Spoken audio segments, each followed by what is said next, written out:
निकाय चुनाव को लेकर हाईकोर्ट की लखनऊ बेंच का फैसला आ चुका है और उसके बाद में विपक्षी दलों ने भाजपा सरकार पर निशाना साधना भी शुरू कर दिया है। उसको लगातार विपक्षी जो है वो भाजपा सरकार को पिछड़ा विरोधी बता रहे हैं। वहीं दूसरी ओर भाजपा के ही सहयोगी दल है अपना दल एस, उसकी तरफ से भी बयान एक आया है। हमारे साथ में अपना दल एस के कार्यकारी अध्यक्ष आशीष पटेल जी हैं, सरकार में कैबिनेट मंत्री भी हैं। आशीष जी, आपने भी एक बात कही, आपने कहा कि आप लोग भी इस मामले में अब सुप्रीम कोर्ट तक जाएंगे। देखिए, जब ये माननीय न्यायालय का फैसला आया था तो हमारे सामने जो हमने फैसले का अध्ययन तब तक नहीं किया था और हमारे लोग फैसले का अध्ययन कर रहे थे, मैं रास्ते में था, तो उस समय हमारी पार्टी में जो बातचीत करके एक निकला था उसमें यही था कि अगर आवश्यकता पड़ेगी तो पिछड़ों के हितों की रक्षा के लिए हम सुप्रीम कोर्ट तक जाएंगे। पर अब चूंकि एक निर्णय हो चुका है कि क्या प्रक्रिया अपनाई जाएगी, तो स्वाभाविक तौर पर अपना दल की जो मांग थी वो लगभग पूरी होती दिख रही है। तो आगे हम और इंतजार कर रहे हैं।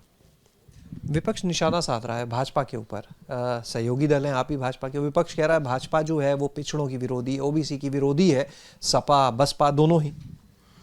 देखिए, जहां तक पिछड़ों के हितों की बात है, अपना दल हमेशा से उसके साथ किसी भी प्रकार का समझौता न कभी किया है न कभी करेगी। और जहाँ तक पिछड़ों के अन्य विषयों की आरक्षण की बात है या कुछ है, तो मैं बस 2-3 विषय आपके संज्ञान में लाना चाहता हूँ कि केंद्रीय स्तर पर चाहे वो नीट रहा हो, चाहे आपका केंद्रीय विद्यालय हो, नवोदय विद्यालय हो या सैनिक स्कूल हो, इन सब में पिछड़ों को आरक्षण देने का काम आदरणीय नरेंद्र मोदी जी के नेतृत्व वाली एनडीए सरकार ने किया।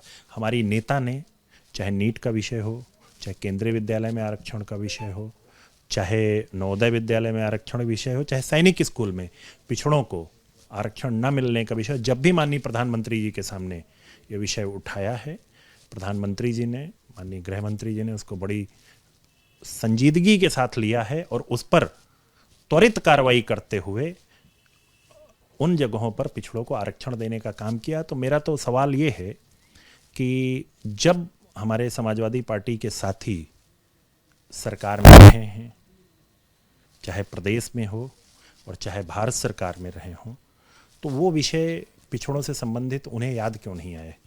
मैं तो श्रद्धापूर्वक आदरणीय नेताजी को श्रद्धांजलि देते हुए, उनके नमन करते हुए बस एक चीज़ याद दिलाना चाहता हूँ कि रक्षा मंत्री का महत्वपूर्ण पद नेताजी के पास था और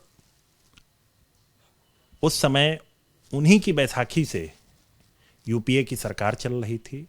तो चाहे नीट का विषय हो या सैनिक स्कूल में ओबीसी छात्रों को आरक्षण देने का विषय था, उस समय याद क्यों नहीं आया।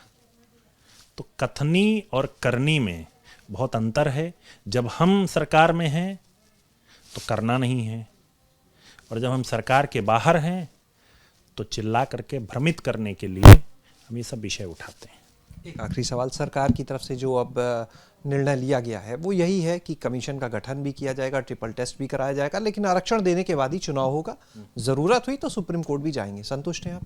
निश्चित तौर पे हमारी पार्टी की सिर्फ एक मांग है कि सरकार के हम लोग हिस्सा भी हैं, पिछड़ों के आरक्षण के साथ ये जो निकाय चुनाव में पिछड़ों का आरक्षण था, इसमें किसी प्रकार की रोक के साथ चुनाव नहीं होना चाहिए और सरकार हमारी उसी दिशा में आगे बढ़ रही है। मैं धन्यवाद देना चाहता हूं प्रधानमंत्री जी को, गृह मंत्री जी को और मुख्यमंत्री जी को कि उन्होंने इस विषय पे त्वरित निर्णय लिया और जो माननीय न्यायालय का निर्णय आया उसका विधिक परीक्षण करा करके बिल्कुल यथोचित कार्रवाई करने का संकल्प लिया है।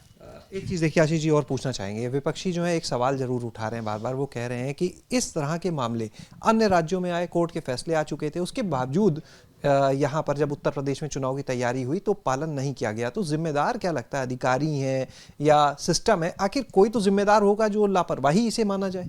देखिए, इस पर जो है मुझे पूरे तथ्यों का जो है एक बार अध्ययन कर लेने दीजिए, और निश्चित तौर पे अगर कहीं तकनीकी गड़बड़ी हुई होगी तो उसको दूर किया जाएगा।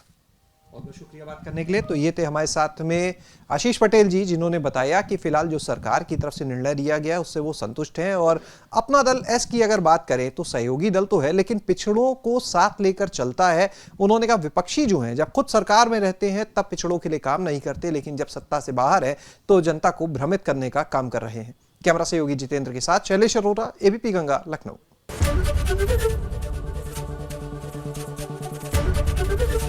एबीपी गंगा, खबर आपकी, जुबान आपकी।